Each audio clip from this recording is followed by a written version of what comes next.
If you have a mail-in ballot in your hands, the clock is ticking to get that thing turned in, but don't rush through it and make mistakes. Election officials say you need to take your time and fill out your ballot and your envelope correctly because mistakes increase the risk of having your vote rejected. There's nothing quite like the feeling of putting your completed ballot in a machine knowing your vote will be counted.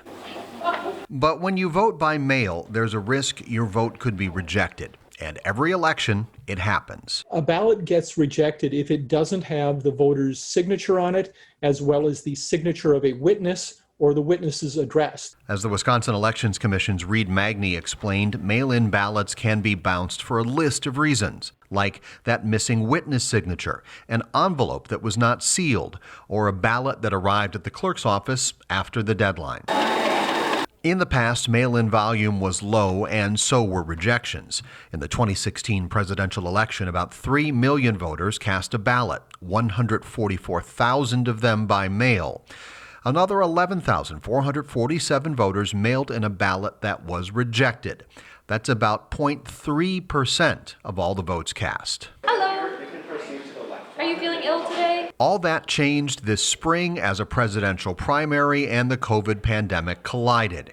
In that election, mail-in voting exploded to levels never seen before. I wanted to make sure that my vote got in. Today is the day I could do that. 964,433 people voted absentee out of 1.5 million ballots cast.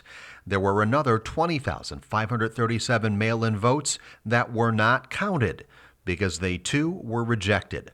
That's 1.4% of the ballots cast, nearly 5 times the amount from 2016. While the number of mail-in ballots could be double that on November 3rd, Reed Magny says voters are better informed and the rejection rate should be lower. The deadlines were just so tight back in April, and really most voters are going to have 47 days in which to get their ballots, return them, find a witness, all of those things. Time has been our friend with this. If a voter does make an error, time is again on their side.